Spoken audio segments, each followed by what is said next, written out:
जय हिंद दोस्तों, स्वागत है हमारे यूट्यूब चैनल पे।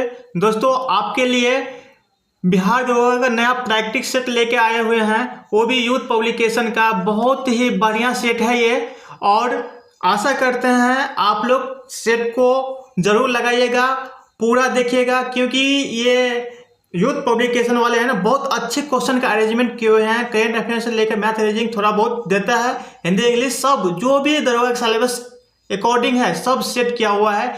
और आपको डिस्कशन भी ऐसा मिलेगा जो बाकी यूट्यूब चैनल पर आपको देखने को नहीं मिलेगा। इसलिए आप हमारे चैनल को फॉलो कर लीजिए, सब्सक्राइब कर लीजिए और वीडियो को लास्ट तक जरूर देखिए। अच्छा लगे तो लाइक कर दीजिएगा। चलिए प्रैक्टिस सेट शुरू करते हैं, आप लोग वीडियो के अंत तक जरूर बने रहिए।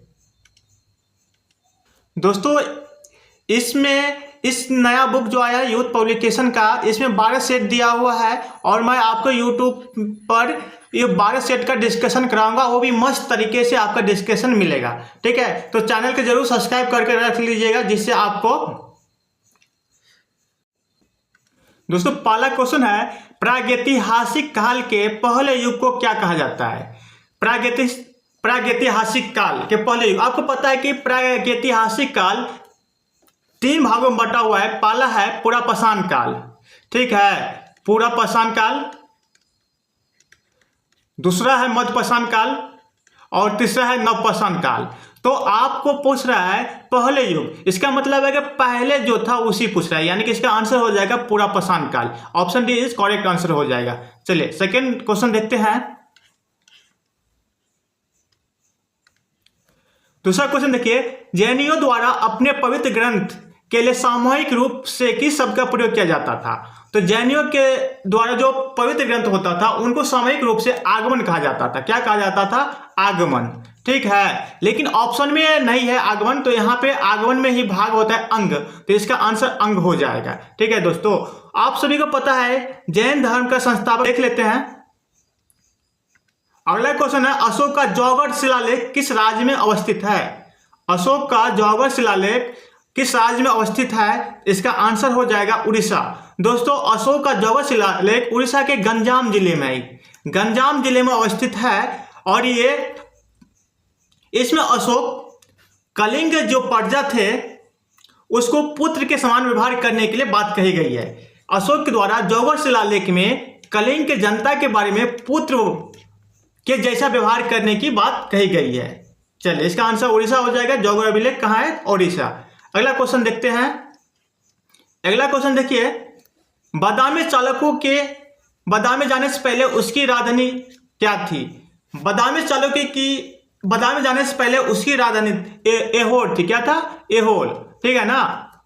और आपको पता है ऐहोल अभिलेख भी है जो पुलकेशिन द्वितीय से संबंधित है। ठीक है, चलिए पहला क्वेश्चन देखिए, चंगेज खान के अधीन मंगोलों ने किसके शासनकाल में भारत पर आक्रमण किया था? तो चंगेज खान के अधीन मंगोलों ने किसके शासनकाल में भारत पर आक्रमण किया था? ऑप्शन है बलवंत, फिरोज तुगलक, इल्तुतमिश, मुहम्मद बिन तुगलक। तो इसका आंसर हो जाएगा दोस्तों इल्तुतमिश। क्या हो जाएगा? इल्तुतमिश। इल्तुतमिश गुलाम वंश से संबंधित है, ठीक है। और ये मुहम्मद बिन तुगलक के गुलाम थे और मुहम्मद बिन तुगलक के बाद इल्तुतमिश दिल्ली सल्तनत के तहत वो अपना सुल्तान बनते हैं। दोस्तों इसका आंसर हो जाएगा गुलाम वंश के जो वास्तविक संस्था वैसे कहा जाता है इल्तुतमिश को, तो इल्तुतमिश इसका आंसर हो जाएगा। और अलाउद्दीन खिलजी के टाइम में सर्वाधिक मंगोल आक्रमण हुआ था, ये भी याद रखिए। मंगोल का सर्वाधिक आक्रमण किसके समय में हुआ था? तो मंगोल का सर्वाधिक आक्रमण अलाउद्दीन खिलजी के समय हुआ था। ठीक है, चलिए अगला क्वेश्चन देख लेते हैं। 15वीं शताब्दी में दायश शहर के सबसे महत्वपूर्ण विवरणों में एक का जिक्र अबू रजाक समरकंदी से प्राप्त होता है। आपको पता है अबू रजाक विजयनगर साम्राज्य आए हुए थे, ठीक है। और विजयनगर साम्राज्य जो आए हुए थे देवराय द्वितीय के समय में आए थे। उस टाइम देवराय द्वितीय विजयनगर सम्राट थे, ठीक है ना। तो देवराय द्वितीय के समय अब्दुल रजाक आते हैं और अब्दुल रजाक विजयनगर के बारे में बोलते हैं कि मैंने पूरे विश्व में इसके समान शहर नहीं देखा, न सुना है। ठीक है, तो ये स्टेटमेंट याद रखिए। अब्दुल रजाक बोले हैं कि विजयनगर के बारे में मैंने पूरे विश्व में इसके जैसा शहर न देखा है न सुना है। ये भी स्टेटमेंट याद रखिए। चलिए अगला क्वेश्चन देख लेते हैं। अगला क्वेश्चन देखिए, भारत में पुर्तगाली शासन को समाप्त करने वाले इंस्ट्रूमेंट ऑफ सरेंडर पर डॉट को हस्ताक्षर किया गया। तो भारत में पुर्तगाली शासन को समाप्त करने वाले इंस्ट्रूमेंट ऑफ सरेंडर पर किसने हस्ताक्षर किया और कब किया था, इसके बारे में ऑप्शन देख लेते हैं। देखिए ऑप्शन है, आपको पता है कि पुर्तगाली भारत आने में सबसे पहले थे और जाने में सबसे बाद में थे। जाना गया भी था भारत से सबसे बाद में। तो इसका आंसर आपको पता है कि 1961 में गोवा पुर्तगालियों से आजाद हुआ था। तो इसका आंसर हो जाएगा 19 दिसंबर 1961। गोवा पुर्तगालियों से आजाद कराने के लिए ऑपरेशन विजय के तहत ऑपरेशन चलाया था। ऑपरेशन विजय, इसके तहत गोवा और दमन द्वीप को पुर्तगालियों से आजाद कराया था 19 दिसंबर 1961 ईस्वी में। इसका आंसर हो जाएगा 19 दिसंबर 1961 ईस्वी में। और गोवा को पूर्ण राज्य का दर्जा दे दिया जाता है। ठीक है, चलिए, और दमन द्वीप यूटी कहलाता है। अगला क्वेश्चन देख लेते हैं। वर्ष 1854 में भारत की पहली कपास मिल की स्थापना कताई मिल के रूप में कहाँ की गई थी? तो आपको पता है सूती वस्त्र मिल बंबई में स्थापना किया गया था कवास दास के द्वारा। चलिए, इसका आंसर हो जाएगा कपास। और सूती वस्त्र का पहला मिल अगर पूछे तो 1818 में कोलकाता में स्थापना की गई थी, लेकिन ये बहुत जल्दी बंद हो गया था। अगला क्वेश्चन देखिए, बहावी आंदोलन का मुख्य उद्देश्य क्या था? तो बहावी आंदोलन का मुख्य उद्देश्य था, ऑप्शन देखिए, इस्लाम को परिशुद्ध करना। यह भी मुस्लिम संप्रदाय का सामाजिक सुधार आंदोलन था। तो बहावी आंदोलन जो है 1834 ईस्वी में शुरू होता है और इसका नेतृत्व सैयद अहमद करते हैं। कौन करते हैं? सैयद अहमद करते हैं। और बहावी आंदोलन का केंद्र बिहार के पटना शहर बनते हैं और पटना में लिया गया तरीके विनायक अली मुख्य भूमिका निभाते हैं।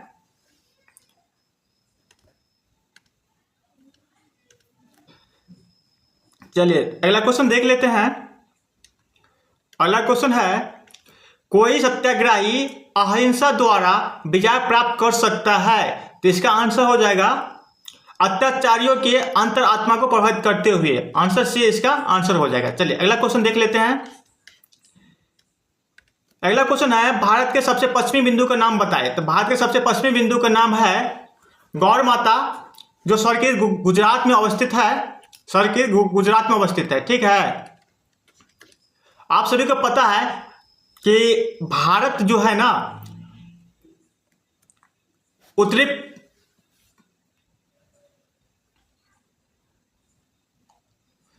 अक्षांश और पूर्वी देशांतर के मध्य अवस्थित है। और भारत अगर समझ जाइए तो भारत के उत्तरी बिंदु को इंदिरा कॉल कहते हैं। क्या कहते हैं? भारत को उत्तरी बिंदु को इंदिरा कॉल कहते हैं। दक्षिणी बिंदु को इंदिरा पॉइंट बोलते हैं। पूर्वी बिंदु को किबुथी अरुणाचल प्रदेश में अवस्थित है और पश्चिमी बिंदु को गौर माता गुजरात में अवस्थित है। चलिए अगला क्वेश्चन देख लेते हैं। निम्नलिखित में से किस पर्वत श्रृंखला की सर्वोच्च चोटियों में से एक महेंद्रगिरी चोटी है? तो महेंद्रगिरी जो है पूर्वी घाट की चोटी है। ठीक है, और ये उड़ीसा में अवस्थित है। महेंद्रगिरी पूर्वी घाट की चोटी है और ये उड़ीसा में अवस्थित है। चलिए, गारो खासी जयंतिया मेघालय में है, अरावली राजस्थान में है। चलिए अगला क्वेश्चन देख लेते हैं। गोवा राज्य का कुल क्षेत्रफल कितना है? तो गोवा राज्य का कुल क्षेत्रफल 3702 किलोमीटर वर्ग किलोमीटर है। 3702 वर्ग किलोमीटर है। और क्षेत्रफल की दृष्टि में गोवा भारत का सबसे छोटा राज्य है, याद रखिएगा। और गोवा को पूर्ण राज्य की दर्जा अगर बात करें तो आपको पता ही है 1987 में दिया था गोवा को पूर्ण राज्य की दर्जा। और इसमें गोवा में अगर विधानसभा की सीट की बात करें तो विधानसभा की सीट की बात 40 है, राज्यसभा की सीट 1 है और लोकसभा की सीट 2 है, याद रखिए। चलिए अगला क्वेश्चन देखते हैं। अगला क्वेश्चन देखिए, इनमें से कौन सी नदी पंजाब राज्य से होकर नहीं गुजरती है? तो कौन सी नदी पंजाब राज्य से होकर नहीं गुजरती है? इसका आंसर हो जाएगा गंगा। गंगा नदी पंजाब राज्य से नहीं गुजरती है। झेलम, सतलज और रावी नदी पंजाब से होकर गुजरती है। गंगा गौमुखी हिमालय से निकलती है और इसकी कुल लंबाई 25 से 25 किलोमीटर है। अब बिहार में बक्सर जिले से होकर प्रवेश करती है। बिहार में टोटल अगर बात करें इसकी लंबाई 4 से 45 किलोमीटर है बिहार में, और बिहार के कुल 12 जिलों से होकर गंगा नदी प्रवाहित करती है और गंगा और बंगाली खाड़ी में जाके मिल जाती है। गंगा नदी को बांग्लादेश में पद्मा के नाम से जाना जाता है, याद रखिए। चलिए अगला क्वेश्चन देखते हैं। मेघालय किस पहाड़ी पर मानसीराम स्थित है? तो मेघालय किस पहाड़ी पर मानसीराम स्थित है? सभी को पता है, मानसीराम खासी पहाड़ी पर अवस्थित है और मानसीराम में सबसे ज्यादा वर्षा होता है। मानसीराम में क्या होता है? सबसे ज्यादा वर्षा होता है। चलिए अगला क्वेश्चन देखते हैं। ब्रह्मांड के अध्ययन को क्या कहते हैं? तो ब्रह्मांड के अध्ययन को कॉस्मोलॉजी कहते हैं। क्या कहते हैं? कॉस्मोलॉजी कहते हैं, ठीक है। और सिस्मोलॉजी में भूकंप का अध्ययन किया जाता है, याद देखिए। सिस्मोलॉजी में क्या किया जाता है? भूकंप का अध्ययन किया जाता है। अगला क्वेश्चन देखते हैं। वर्ष के किस दिन पृथ्वी ऑफशोर एफेलियन नामक स्थिति में सूर्य से सर्वाधिक दूरी पर होती है? देखिए दोस्तों, ये समझिए, ये आपका सूर्य हो गया और ये पृथ्वी हो गया, ठीक है। आपको पता है कि सूर्य और पृथ्वी के बीच की मैक्सिमम दूरी 15 करोड़ किलोमीटर है, ठीक है, वर्ग किलोमीटर है बीच की दूरी।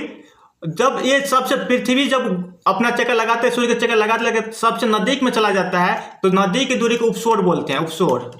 जब पृथ्वी और सूर्य के बीच में न्यूनतम दूरी होता है उसे उपसौर बोलते हैं, और ये 3 जनवरी को होता है। और जब पृथ्वी और सूर्य के बीच में मैक्सिमम दूरी होता है तो इसे ऑफशोर बोलते हैं। और ऑफशोर की घटना 4 जुलाई को होता है, याद रखिए। ऑफशोर की घटना 4 जुलाई को होते हैं। अगला क्वेश्चन देखिए। पृथ्वी के पपड़ी में मुख्य रूप से क्या शामिल होता है? तो पृथ्वी के पपड़ी में मुख्य रूप से क्या शामिल होता है? इसका आंसर हो जाएगा सिलिका। क्या हो जाएगा? सिलिका शामिल होता है। चलिए अगला क्वेश्चन देखते हैं। भारत सरकार अधिनियम 1919 को किस और नाम से जाना जाता है? सभी को पता ही है, भारत सरकार अधिनियम 1919 को किस नाम से जाना जाता है? तो मॉन्टेस्क्यू चेमफोर्ड रिपोर्ट के नाम से जाना जाता है। क्या जाना जाता है? मॉन्टेस्क्यू चेमफोर्ड रिपोर्ट के नाम से जाना जाता है, ठीक है। और भारत सरकार अधिनियम 1919 के तहत ही प्रांतों में दो शासन की स्थापना हुई और पहली बार महिलाओं को वोट देने का अधिकार मिला। पार्लियामेंट 1909 में आया। चलिए अगला क्वेश्चन देख लेते हैं।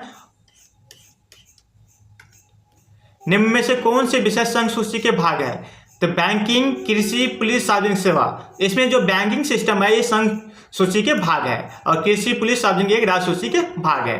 चलिए अगला क्वेश्चन देख लेते हैं। किस अनुच्छेद के तहत भारत के प्रत्येक नागरिक को स्वास्थ्य का अधिकार दिया गया है? तो स्वास्थ्य का अधिकार जो है आर्टिकल 21 के तहत दिया गया है, ठीक है। आर्टिकल 21 के तहत स्वास्थ्य का अधिकार दिया गया है। आर्टिकल 21 में शिक्षा का अधिकार दिया गया है। 19 में अभिव्यक्ति की आज़ादी है और 19 में 6 प्रकार की आज़ादी दी गई है। चलिए अगला क्वेश्चन देख लेते हैं।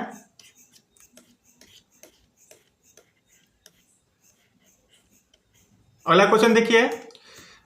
भारतीय संविधान के कौन सा अनुच्छेद यह कहता है कि भारत के प्रत्येक नागरिक का कर्तव्य है कि वह वैज्ञानिक स्वभाव, मानवतावाद और जांच और सुधार की भावना विकसित करे? तो ये जो है, ये स्वभाव जो है, वैज्ञानिक स्वभाव, मानवता सिद्धांत, ये मौलिक कर्तव्य का भाग है, ठीक है। अब मौलिक कर्तव्य जो है आपको पता ही है, आर्टिकल्स जो है 51 के ए में है, ठीक है ना। और मौलिक कर्तव्य भाग 4 में है, 4 के क में है, ठीक। चलिए अगला क्वेश्चन देख लेते हैं। अगला क्वेश्चन देखिए।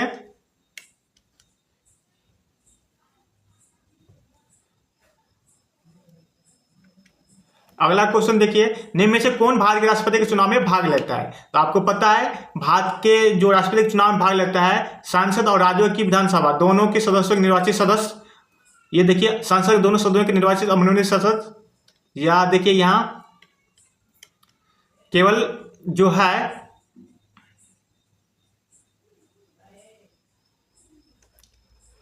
केवल संसद के दोनों सदनों के निर्वाचित सदस्य, या संसद के दोनों सदनों में विधानसभा के निर्वाचित और मनोनीत सदस्य। आपको पता होना चाहिए कि राष्ट्रपति के चुनाव में संसद और राज्यों की विधानसभा के दोनों सदस्यों को निर्वाचन में भाग लेने का अधिकार है, ठीक है। चलिए, और दिल्ली, पुडुचेरी की विधानसभाओं के निर्वाचित सदस्य भी राष्ट्रपति के चुनाव में भाग लेते हैं, ये भी याद रखिए।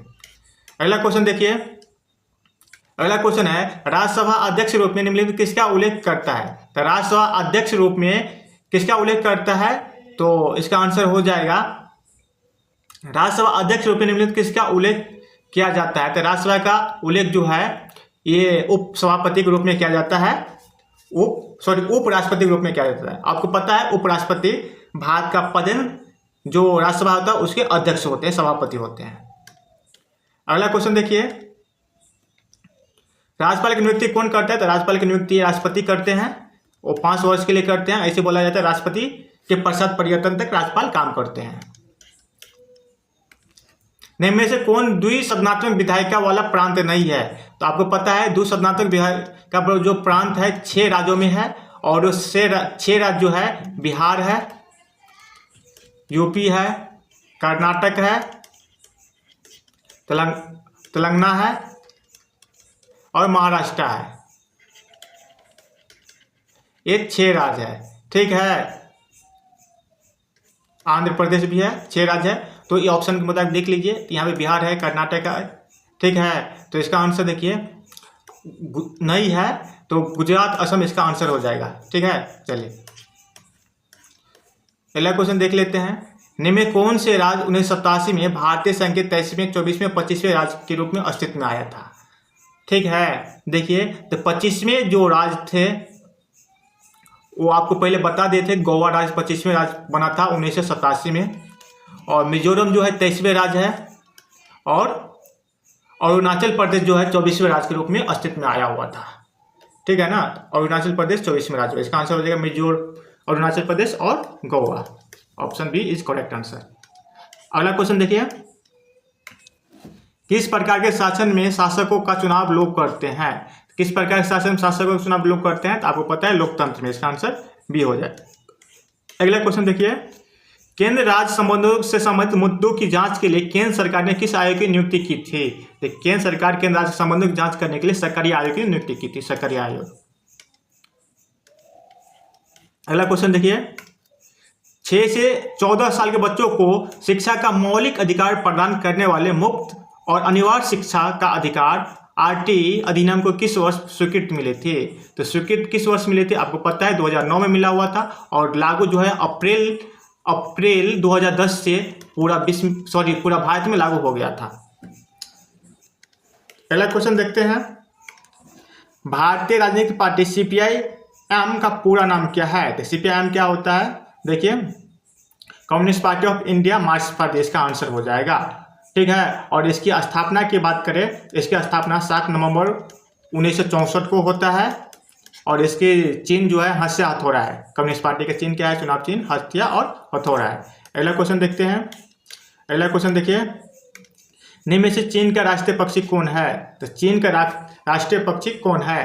तो इसका आंसर हो जाएगा ये option B, red crown crane, लाल मुकुटवाड़ी क्रेन, ठीक है। चलिए अगला क्वेश्चन देखते हैं। एडविन लुटियंस और हार्वर्ड बेकर 2 आर्किटेक्ट है जिन्हें द शहर का डिजाइन किया था। एडविन लुटियन जो है दिल्ली का आर्किटेक्ट था, वास्तुकार था। अगला क्वेश्चन देखिए, पाकिस्तान के खिलाफ कारगिल युद्ध किस वर्ष हुआ था? पाकिस्तान के खिलाफ कारगिल युद्ध 1999 ईस्वी में हुआ था, ठीक है। 1999 ईस्वी में कारगिल युद्ध हुआ था। अगला क्वेश्चन देखिए, निम्न में से कौन सा कथन श्री राजगोपालाचारी के बारे में सत्य नहीं है? वो कांग्रेस के वरिष्ठ नेता थे, वो पद्मश्री पुरस्कार पाने वाले पहले व्यक्ति थे, वो स्वतंत्र पार्टी के संस्थापक थे, वो भारत के गवर्नर जनरल बनने वाले पहले भारतीय थे, वो भारत के गवर्नर जनरल बनने वाले पहले भारतीय थे। तो सत्य नहीं है, तो इसका आंसर ये हो जाएगा, ये जो है पद्म पुरस्कार इसको नहीं मिला हुआ था। ऑप्शन बी इसका आंसर हो जाएगा। ये सभी कांग्रेस वरिष्ठ नेता थे, स्वतंत्र पार्टी के संस्थापक थे और गवर्नर जनरल बनने वाले पहले भारतीय थे।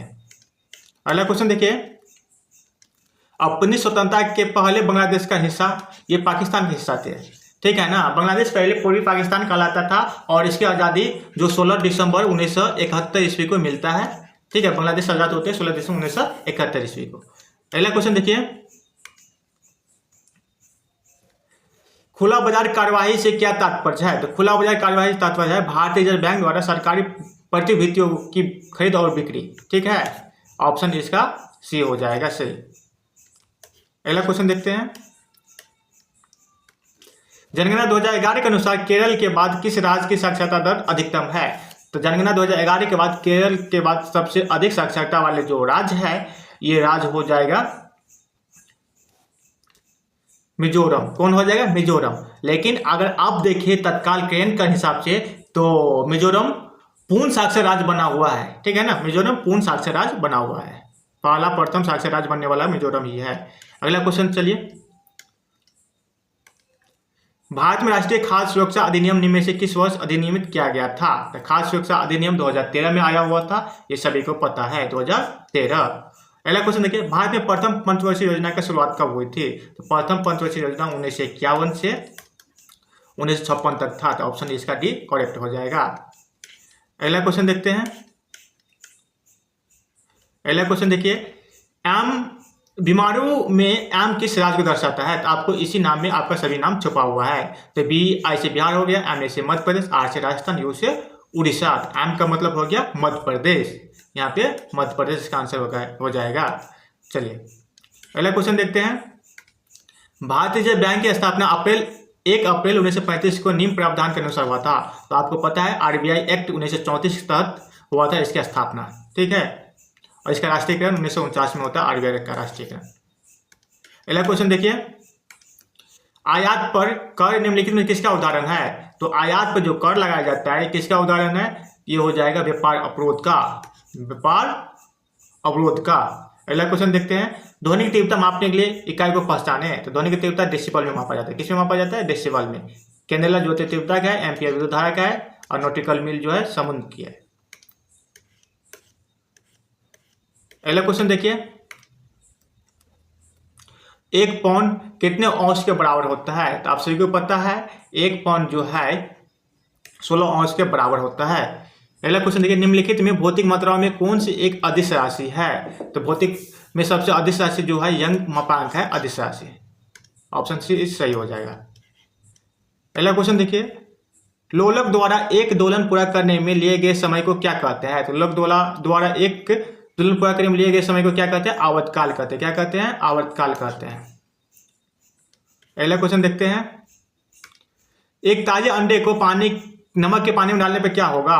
तो एक ताजे अंडे को नमक के पानी में डालने पे क्या होगा? तो तैरेगा। क्या होगा? तैरेगा। क्यों? कि नमक पानी का घनत्व अंडे घनत्व से ज्यादा होगा, इसलिए अंडे पानी के ऊपर तैरने लगेगा। अगला क्वेश्चन देखिए, आकाश का रंग नीला दिखाई देता है क्योंकि वायुमंडल में नीले रंग का प्रकाश दूसरे रंगों की तुलना में अधिक क्या होते हैं? परिकिरणित होते हैं। क्या होते हैं? परिकिरणित होते हैं। इसका आंसर डी हो जाएगा। अगला क्वेश्चन देखिए, निम्न में से कौन सा तत्व एक उपधातु है? तो उपधातु इनमें विस्मत है। क्या हो जाएगा? उपधातु विस्मत है। जो धातु अधातु दोनों के रूप में काम करता है उसे क्या बोलते हैं? विस्मत बोलते हैं। चलिए सॉरी, उपधातु बोलते हैं। तो यहाँ आंसर विस्मत हो जाता है। देखिए अगला क्वेश्चन है, नीला लिटमस पेपर अम्लीय घोल के संपर्क में हो जाता है, कैसा हो जाता है? तो नीला जो है कैसा हो जाएगा? तो इसका आंसर हो जाएगा लाल। याद रखिए, एक ट्रिक है अनीला, एक है भलनी। तो अम्ल नीला को लाल करता है। तो यहाँ क्या पूछा? नीला पेपर क्या होगा? लाल हो जाएगा। अम्ल है ना, तो अम्ल लाल कर देता है। तो अनीला, अम्ल नीले को लाल कर देता है, भस्म क्या होता है? लाल को नीला कर देता है। याद रखिए। सबसे दुर्लभ तत्व कौन सा है? सबसे दुर्लभ तत्व कौन सा है? स्टेटिन है। क्या है? सबसे दुर्लभ तत्व स्टेटिन है। इसका परमाणु संख्या 85 होता है। चलिए अगला क्वेश्चन देख लेते हैं, हाइड्रोजन सल्फाइड का साधारण नाम बताइए। तो हाइड्रोजन सल्फाइड का साधारण नाम क्या है? आप सभी को पता है, क्या है? बताइए। इसका आंसर आप लोग कमेंट में बताइएगा। चलिए अगला क्वेश्चन, कौन सा रासायनिक सिद्धांत यह प्रतिपादित करता है कि CO2 कार्बन डाइऑक्साइड की घुलनशीलता बढ़ाने के लिए शीतल पेय और सोडा की बोतलों को उच्च दाब पर सील किया जाता है? कौन सा सिद्धांत बताता है? तो इसका आंसर हो जाएगा हेनरी का सिद्धांत, ऑप्शन डी। अगला क्वेश्चन देखिए, निम्न में से कौन सा पदार्थ काले और सफेद फोटोग्राफी में उपयोग किया जाता है? तो काले और सफेद फोटोग्राफी में किसका उपयोग किया जाता है? तो सिल्वर ब्रोमाइड। किसका? Silver bromide. चलिए अगला क्वेश्चन, निम्नलिखित में कौन कार्बोलिक अम्ल के नाम से जाना जाता है? तो कार्बोलिक अम्ल के नाम से फिनॉल जाना जाता है। कौन सा? फिनॉल। अगला क्वेश्चन देखिए, मछलियों के वैज्ञानिक अध्ययन को क्या कहते हैं? तो मछलियों के वैज्ञानिक अध्ययन को इक्योथोलॉजी कहते हैं। क्या कहते हैं? इक्योथोलॉजी कहते हैं। डेंट्रोलॉजी में झाड़ियों का अध्ययन किया जाता है, ऑप्थियोलॉजी में सांपों का अध्ययन किया जाता है, पेडोलॉजी में मृदा का अध्ययन किया जाता है। अगला क्वेश्चन देखिए, प्राणी संघ के प्राणियों को समांतर स्पंज कहते हैं, वो लवणीय और असममितीय होते हैं। तो पोरीफेरा संघ को स्पंज कहा जाता है। याद रखिए। अगला क्वेश्चन देखिए, कीटों में स्थित श्वसन अंग का नाम। तो कीट में श्वसन अंग जो है ट्रेकिया होता है। क्या होता है? ट्रेकिया होता है। कीटों में श्वसन अंग क्या होता है? ट्रेकिया होता है, श्वासनली। इसका आंसर डी हो जाएगा। अगला क्वेश्चन देखिए, निम्न में से किस परजीवी के कारण गिनी किमी रोग होता है? तो गिनी किमी रोग किसके कारण होता है? तो इसका आंसर सी हो जाएगा, ड्रेकनकुलम मेडिनेशियंस के कारण होता है। चलिए अगला क्वेश्चन, बल्लमकाली बोट रेस किस राज्य में आयोजित किया जाता है? तो बल्लमकाली बोट रेस जो है किस राज्य में आयोजित किया जाता है? आयोजित केरला में किया जाता है। ठीक है, केरला के एक फेमस फेस्टिवल ओनम, याद रखिए ओनम जो है केरला में मनाया जाता है। और मकर बिलाकू केरला के फेस्टिवल है। ओनम मकर बिलाकू केरला के फेस्टिवल है, याद रखिए। झिझिया नृत्य की उत्पत्ति भारत के किस राज्य में हुई थी? तो झिझिया नृत्य की उत्पत्ति भारत के किस राज्य में हुई थी? आप सभी को पता है झिझिया नृत्य बिहार का है, बिहार आंसर हो जाएगा। भारतीय संगीत वाद्य यंत्र संवादिनी किस प्रकार के वाद्य यंत्र है? तो इसका आंसर हो जाएगा वायु वाद्य है, यंत्र है। अगला क्वेश्चन देखिए, भारतीय नृत्य रूपों का उदाहरण निम्न में से किसमें मिलता है? तो नृत्यों का जो रूपों का है नाट्य शास्त्र में मिलता है, और नाट्य शास्त्र जो रचयिता है, रचनाकार है, भरत मुनि है। चलिए अगला क्वेश्चन देखिए, भारत में गुड गवर्नेंस डे किसके जन्मदिन पर मनाया जाता है? तो भारत में गुड गवर्नेंस डे जो है अटल बिहारी वाजपेयी जी के जन्मदिन पर मनाया जाता है, और 25 दिसंबर को मनाया जाता है, सुशासन दिवस। अगला क्वेश्चन देखते हैं, 1903 ईस्वी में भौतिकी का नोबेल पुरस्कार जीतने वाली पहली महिला कौन थी? तो पहली महिला थी मैडम क्यूरी। रेडियो सक्रियता खोज करने के लिए मिला था, और 1911 में पुनः इसको केमिस्ट्री के क्षेत्र में नोबेल पुरस्कार मिला था। तो याद देखिए मैडम क्यूरी 2 बार नोबेल पुरस्कार पाने वाली महिला है। अगला क्वेश्चन देखिए, निम्नलिखित में से कौन सा देश विश्व व्यापार संगठन का सदस्य नहीं है? तो विश्व व्यापार संगठन का नहीं है, तो इसका ग्याना हो जाएगा। क्या हो जाएगा? ग्याना हो जाएगा। अब विश्व व्यापार संगठन की स्थापना 1 जनवरी 1995 ईस्वी को होता है, और मुख्यालय जिनेवा में है। क्या है? जिनेवा में है। चलिए अगला क्वेश्चन, एवियम स्टैंड यानी कि एवियम का पूर्ण रूप क्या है? तो एवियम का पूर्ण रूप क्या है? इसका आंसर हो जाएगा एंटी बैलिस्टिक मिसाइल। क्या हो जाएगा? Anti ballistic missile.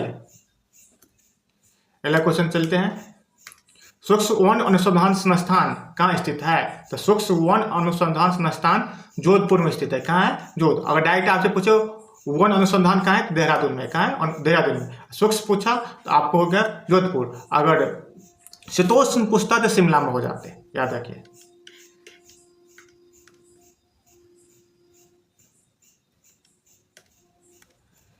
किस शहर को गोल्डन सिटी के नाम से जाना जाता है? तो जोधपुर को गोल्डन सिटी के नाम से जाना जाता है। जोधपुर को गोल्डन सिटी के नाम से जाना जाता है। अगला क्वेश्चन देखिए, महात्मा गांधी के निधन कब हुआ था? तो महात्मा गांधी का निधन कब हुआ था? 30 जनवरी 1948 ईस्वी। Option B is correct answer. अगला क्वेश्चन देखिए, बचपन बचाओ आंदोलन संस्थापक कौन है? तो बचपन बचाओ आंदोलन संस्थापक कैलाश सत्यार्थी थे, और कैलाश सत्यार्थी को 2014 में शांति के क्षेत्र में नोबेल पुरस्कार भी मिलता है। गिट सेठी किस खेल से संबंधित है? तो गिट सेठी जो है किस खेल से संबंधित है? तो इसका आंसर हो जाएगा बिलियर्ड्स। अगला क्वेश्चन देखिए, निम्न में से किसे पादप जगत को उभयचर के नाम से जाना जाता है? तो पादप जगत के उभयचर के नाम से ब्रायोफाइटा को जाना जाता है। सभी को पता है ब्रायोफाइटा को पादप जगत को उभयचर के नाम से जाना जाता है। अगला क्वेश्चन देखिए, कंट्रोल यूनिट को कंप्यूटर का क्या कहा जाता है? तो कंट्रोल यूनिट को कंप्यूटर को क्या कहा जाता है? तो सभी को पता है नर्वस सिस्टम कहा जाता है, स्नायविक केंद्र या मस्तिष्क कहा जाता है। ठीक है ना। अगला क्वेश्चन देखिए, कंप्यूटर शब्दावली निबल को क्या कहा जाता है? तो निबल को क्या कहा जाता है? तो इसका आंसर हो जाएगा आधा बाइट। याद रखिए निबल्स को क्या कहा जाता है? आधा बाइट। और याद रखिए 8 बिट बराबर होता है 1 बाइट। क्या होता है? 8 बिट बराबर 1 बाइट होता है। क्या होता है? 1 बाइट होता है। और 4 बिट बराबर 1 निबल होता है। 4 बिट बराबर 1 निबल होता है। इसलिए 1 बाइट बराबर होता है 8 बिट, तो और यहाँ पे 4 बिट बराबर 1 निबल, तो यहाँ पे 4 बिट का मतलब आधा बाइट, इसलिए यहाँ का आंसर हो जाएगा आधा बाइट। बिट कंप्यूटर इकाई की सबसे छोटी इकाई है। अगला क्वेश्चन देखिए, निम्नलिखित में से कौन सी एक बाइनरी संख्या है? निम्नलिखित में से कौन सी एक बाइनरी संख्या है? आपको पता है जिसमें 0 1 रहेगा वही बाइनरी संख्या है। ठीक है ना। तो 01 ऑप्शन ए में है केवल, तो ये ऑप्शन ए करेक्ट हो जाएगा। 01 को बाइनरी संख्या कहा जाता है। सर्वर वे कंप्यूटर है जो संसाधन उपलब्ध कराते हैं, जो कि डैश से जुड़े होते हैं, नेटवर्क से जुड़े होते हैं। किससे? नेटवर्क से जुड़े होते हैं। अगला क्वेश्चन देखिए, इकोलॉजी शब्द की रचना किसने की थी? तो इकोलॉजी शब्द की रचना क्या है, किसके द्वारा किया गया था? तो अर्नेस्ट हैकेल के द्वारा किया गया था, अर्नेस्ट हैकेल के द्वारा। ग्रेट बैरियर रीफ कहाँ अवस्थित है? तो ग्रेट बैरियर रीफ जो है ना, प्रशांत महासागर में स्थित है। और अगर वही आपसे पूछ लेते कोरल रीफ कहाँ है, तो ऑस्ट्रेलिया में है। कोरल रीफ कहाँ है? ऑस्ट्रेलिया में है। चलिए पहला क्वेश्चन देखिए, करेंट का क्वेश्चन आया। सितंबर 2025 में भारत के 15वां उपराष्ट्रपति के रूप में कौन निर्वाचित हुए हैं? तो आप सभी को पता है सीपी राधाकृष्णन 15वें उपराष्ट्रपति के रूप में शपथ लिए हैं। द्रौपदी मुर्मू इनको शपथ दिलाए हैं। और सीपी राधाकृष्णन 20 सुदर्शन रेड्डी को 152 वोटों से हराया था। अगला क्वेश्चन देखिए,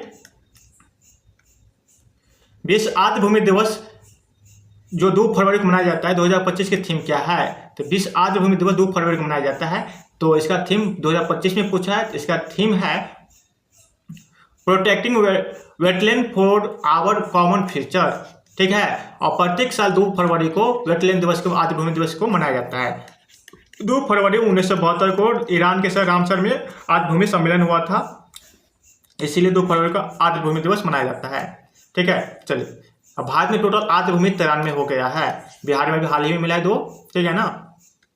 चलिए अगला क्वेश्चन देखिए, जुलाई 2025 में भारत के पहले हरित हाइड्रोजन संयंत्र का उद्घाटन किस शहर में किया गया? तो इसका आंसर हो जाएगा कांडला, गुजरात। कांडला बंदरगाह जो है पंडित दीनदयाल उपाध्याय बंदरगाह, उसी में किया गया। 9वीं ब्रिक्स उद्योग मंत्रियों की बैठक का आयोजन कहाँ किया गया? तो 9वीं ब्रिक्स उद्योग मंत्रियों का आयोजन कहाँ किया गया? इसका आंसर हो जाएगा ऑप्शन डी, ब्राजील में किया गया। कहाँ किया गया? ब्राजील में किया गया। अगला क्वेश्चन देखिए, 46वें आसियान शिखर सम्मेलन 2025 का आयोजन किस शहर में किया गया? 46वें आसियान शिखर सम्मेलन 2025 का आयोजन जो है मलेशिया की राजधानी कुआलालंपुर में किया गया। कहाँ? कुआलालंपुर में किया गया। अगला क्वेश्चन देखिए, 6ठे बिम्स्टेक शिखर सम्मेलन 2025 का आयोजन कहाँ किया गया? तो 6ठे बिम्स्टेक शिखर सम्मेलन 2025 का आयोजन जो है ना, ये मलेशिया में किया गया। कहाँ? मलेशिया में। याद रखिए, मलेशिया होगा या मलेरिया लिखा है, मलेशिया होगा। अगला क्वेश्चन देखते हैं, विश्व का पहला गोल्ड मेल्डिंग पेटीएम किस शहर में लॉन्च किया गया? तो विश्व का पहला गोल्ड मेल्डिंग शहर जो है हैदराबाद में लॉन्चिंग किया गया। कहाँ? हैदराबाद में। अगला क्वेश्चन देखिए, युद्ध अभ्यास 2025 किन देशों के मध्य हुआ? तो आपको पता है युद्ध अभ्यास जो है भारत और अमेरिका के बीच में होता है, और ये अभ्यास 21वें संस्करण है। ठीक है। और अभी यूएसए के अलास्का शहर में आयोजित हुआ था। अगला क्वेश्चन देखिए, खेलो इंडिया युवा खेल 2025 में किस राज्य ने सर्वाधिक पदक जीता?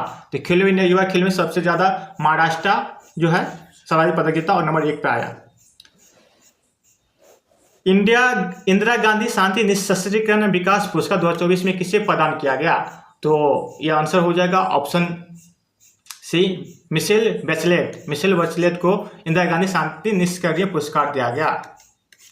अगला क्वेश्चन देखिए, 91 क्वेश्चन देखिए, ये सवाल दिया है संकीर्ण ने, ये मैथ आ गया। इसका आंसर डायरेक्ट बता दे रहा हूँ। आप लोग अगर हल चाहिए तो कमेंट जरूर कीजिएगा, हल भी मिल जाएगा। इसका आंसर ऑप्शन ए हो जाएगा। अगला क्वेश्चन 92 का आंसर रीजनिंग सवाल है, तो 92 का आंसर हो जाएगा ऑप्शन डी। 93 का देखिए, 93 का आंसर हो जाएगा ए। ठीक है, ये भी रीजनिंग से संबंधित क्वेश्चन है। 94 का क्वेश्चन देखिए, 94 का आंसर हो जाएगा ऑप्शन डी।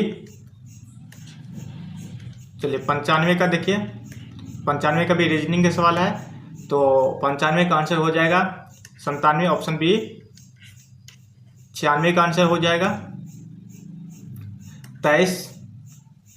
97 देखिए मैथ का सवाल आ गया, SI से है, तो 97 का आंसर हो जाएगा ऑप्शन सी। 98 देखिए, 98 ये भी टाइम वर्ड से सवाल आ गया, 98 का आंसर हो जाएगा 12 दिन। 99 के देखिए, एवरेज से क्वेश्चन पूछा गया है, तो इसका आंसर हो जाएगा 188 और 100 का क्वेश्चन हो जाएगा आंसर इसका 42। ठीक है, अगर आपको सेट अच्छा लगा तो जरूर चैनल सब्सक्राइब कर लिए। अगर मैथ का सोल्यूशन चाहिए तो कमेंट जरूर कीजिएगा, मैथ का अलग ही सोल्यूशन बना देंगे। ठीक है, थैंक यू।